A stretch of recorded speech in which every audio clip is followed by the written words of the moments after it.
મારું તો સૌપ્રથમ સપનું હતું કે મારો એકનો વિકાસ ન થવો જોઈએ, મારી સાથે સાથે મારા સમાજના હર એક વ્યક્તિનો વિકાસ થવો જોઈએ.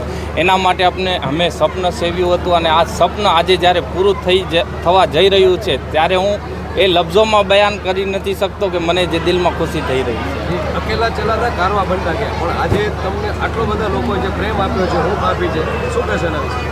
મુન્દ્રા તાલુકા મુસ્લિમ સમાજની જે આપણે કહીએ ને કે દિલમાં જે અરમાન હતો તે અરમાન આજે પૂરો થવા જઈ રહ્યો છે. જે મારો એક વિચાર હતો એવો વિચાર દરેક વ્યક્તિના મનમાં હતો, પણ હિંમત કોઈ કરતો નહોતો. જ્યારે અમારી ટીમ યુવા ટીમે કિંગ એજ્યુકેશન અને વેલફેર ટ્રસ્ટે જ્યારે હિંમત કરી ત્યારે આજે તમે જોઈ શકો છો કે આજે અહીંયા આ પંડાલ છે જે એ પણ ટૂંકો પડવા લાગી ગયો એમના માટે. એટલે લોકોએ દિલથી વધાવ્યું છે આ પ્રોગ્રામને, તેના માટે દરેક વ્યક્તિનો હું આભાર માનું છું.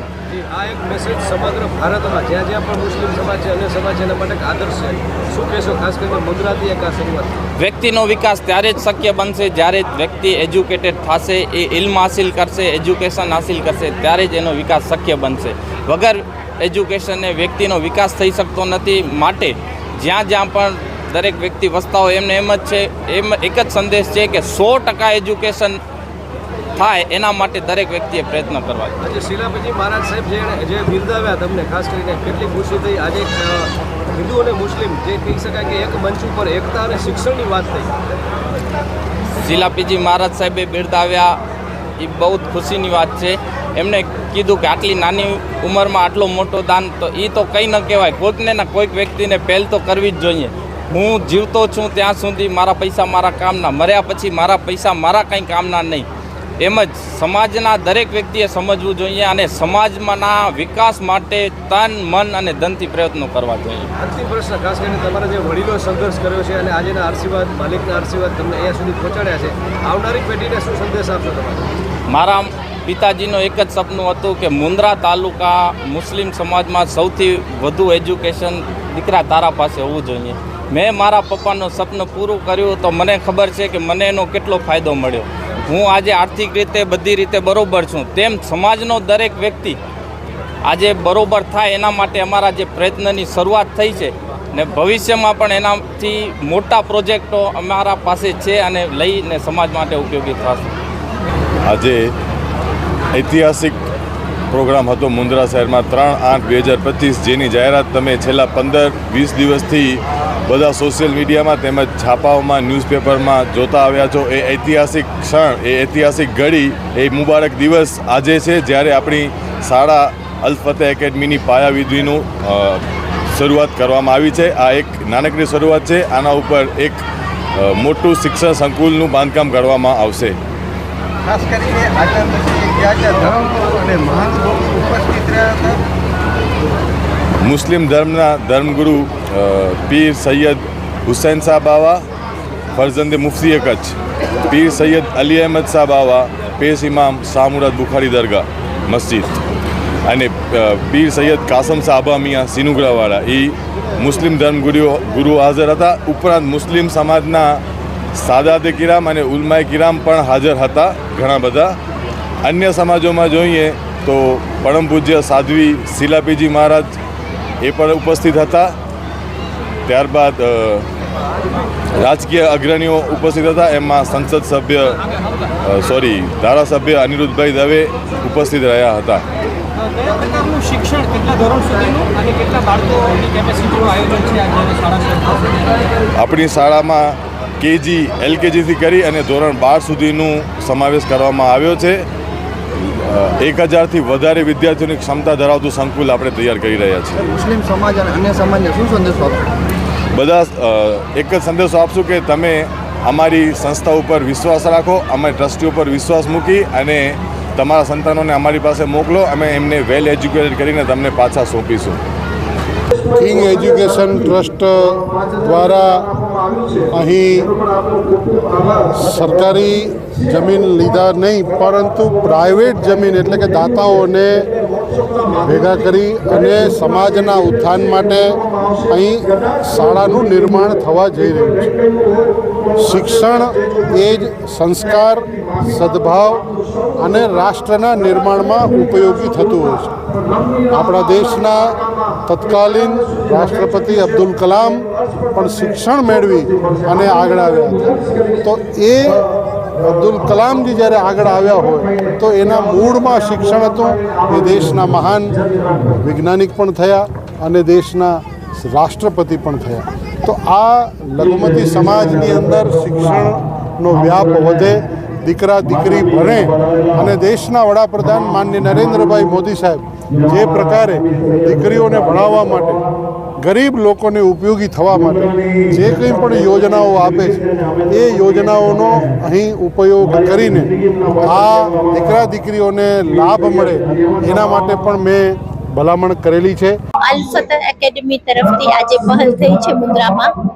અંગ્રેજી ઇંગ્લિશ મીડિયમ સ્કૂલ એ બહુ મોટી વસ્તુ છે અને હનીફભાઈ જે સુંદર કામ કર્યું છે એને પણ અમે બતાવીએ છીએ. અને હું ખૂબ પ્રાર્થના કરું છું, આપણે શુભકામના કરીએ કે અલ-ફતહ એકેડમી એક એવી સ્કૂલ થાય જ્યાં પર દરેક જાતિ ધર્મનો સન્માન થાય, બધા ભેદ ભૂલીને આપણે માનવતાના કલ્યાણ માટે કામ કરીએ અને ગર્લ્સ એજ્યુકેશન માટે અલ-ફતહ એકેડમી ખૂબ કામ કરે આવી મારી ખૂબ ઈચ્છા છે. કારણ કે આજે પણ આપણા સમાજમાં દીકરીઓના એજ્યુકેશન માટે પ્રયત્ન ઓછું છે. સાધન સીમિત હોય તો દીકરા માટે એજ્યુકેશન થાય પણ દીકરી માટે નહીં થાય. તો આ બેરિયરને આપણે તોડીએ અને ઘર ઘરમાં દીકરીના શિક્ષણની પણ જ્યોત જગાડીએ અને એના માટે અલ-ફતહ એકેડમી ખૂબ પ્રયાસ કરશે. આવી મારી શુભાશંસા છે. આજના રોજ 3/8/2025 રવિવારના રોજ સવારે અલ-ફતહ એકેડમીની હમણાં જે પાયાવિધિ થઈ અને એ સ્વરૂપે આજે જ્યાં મંચ ઉપર જે ઘણા બધા કચ્છના હિન્દુ અને મુસલમાન સાથે હતા, સાધ્વી મહારાજ વિરાયતન પીઠમાંથી આવ્યા હતા અને અનુરુદ્ધભાઈ દવે એ પણ બિરાજમાન હતા. એ પ્રસંગે આજે હનીફભાઈ દ્વારા જે 13 કરોડની જમીન દાન કરી, બ્લોક દાન કર્યા અને 11 લાખ રૂપિયા એ પોતે દાન કર્યા છે. હનીફભાઈના વાલિદ એમના પપ્પા હસનભાઈનું સપનું હતું કે તું ભણ અને બીજા જે લોકો નથી ભણી શકતા એના માટે થોડી મહેનત કરજે. એ સપનું આજે હનીફભાઈ પૂરું કર્યું અને હનીફભાઈ કહ્યું છે કે જે મા પે વગરના હશે, મા બાપ વગરના હશે અને જે જતી મિસ્કીન હશે એને અમે ફ્રી ઓફમાં અહીંયા ભણાવશું. तो कहूँ कि मंजिलें बड़ी जिद्दी होती है, हासिल कहाँ नसीबों से होती है, मगर वहाँ तूफान भी हार जाते हैं जहाँ कश्तियाँ जीत पर होती है. અમારું લક્ષ્ય ફક્ત સ્કૂલ ઊભી કરવી નથી, પરંતુ સારું શિક્ષણ આપવું. કારણ કે અહીંથી દીકરા તૈયાર થઈ અને ઉચ્ચ લેવલે જાય અને ભારત દેશનું નામ રોશન કરે. સાહેબ, આપણે વાત કરું શિક્ષણની, તો શિક્ષણમાં મુસ્લિમ સમાજમાં શિક્ષણનો કેટલો વ્યાપ વધુ છે. તો સૌથી પહેલા અગર મિસાઇલમેન બન્યા હોય તો એ ટીપુ સુલતાન બન્યા હતા. ત્યારબાદ શિક્ષણ માટે જેને પોતાના ઓરડા ખોલ્યા હોય તો એ ફાતિમાબેન શેખી ખોલ્યા હતા. પછી વાત કરું કે ભારત આઝાદ થયું પછી પ્રથમ શિક્ષણ મંત્રી જો બન્યા તો મૌલાના અબુલ આઝાદ બન્યા હતા. અને હાલની સાહેબ તમને વાત કરું કે પાકિસ્તાનને ઓપરેશન સિંદૂરમાં જડબાતોડ જવાબ આપ્યો હોય તો કુરેશી સમાજની દીકરી કે મુસ્લિમ સમાજની દીકરી એટલે એજ્યુકેશનનો વ્યાપ આપ સમજી શકો છો. અમારો આ વિઝન છે જેમાં હનીફભાઈ જતે પોતાની એક દાખવી, કારણ કે ઉદાર મને આપવું બહુ મોટી વાત છે પરેશભાઈ. આજ વાતો કરવી તમામ લોકોને છબીઓ જોતી, સ્ટેટસ જોતા હોય છે, પણ પોતાની 10 કરોડની જમીન જો પોતા સમાજ માટે આપી દેતા હોય, સ્કૂલ માટે આપી દેતા હોય તો આથી વિશેષ શું હોય. એમને એ પ્રયાસો છે કે સ્કૂલ સારી બને. અત્યારે અમારું જે આ કાર્ય છે આગળ વધી રહ્યું છે ત્યારે અમે જે આપણી કચ્છની વિશેષ સ્કૂલો છે જે બહુ મોટી સ્કૂલ છે એની મુલાકાત લેશું. એ કઈ રીતે સંચાલન કરે છે, કઈ રીતે ચલાવે છે. કારણ કે સ્કૂલ ચલાવવી આપ પણ જાણો છો કે બિલ્ડિંગ ઊભી થઈ જાવ સહેલી છે, પરંતુ એને ચલાવવી બહુ મુશ્કેલ છે. તો અમારી સમગ્ર ટીમ તત્પર છે અને અમે આપને ફૂલ કોશિશ કરશું કે મુન્દ્રામાંથી એવું શિક્ષણ બને કે ગુજરાતથી પણ બહાર લોકો અહીં ભણવા આવે. એ અમારી તૈયારી છે. આજે 3/8/2025 દિવસ એટલે મુન્દ્રા માટે એક ઐતિહાસિક દિવસ કહેવાય. કારણ કે આજના દિવસે એક એવું કામનો શિલાન્યાસ થયું છે, સંગે બુનિયાદ થઈ છે અને પાયાવિધિ થઈ છે કે જે કામ માટે આજે દાયકાઓ થયા, વર્ષો નહીં પણ દાયકાઓ થઈ ગયા. મુન્દ્રા મુસ્લિમ સમાજ જેની રાહ જોઈને બેઠું હતું કે અમારી પોતાની સ્કૂલ ક્યારે બને, અમારું પોતાનું જે એજ્યુકેશન છે, અમારા છોકરાઓ ક્યારે ભણી શકે.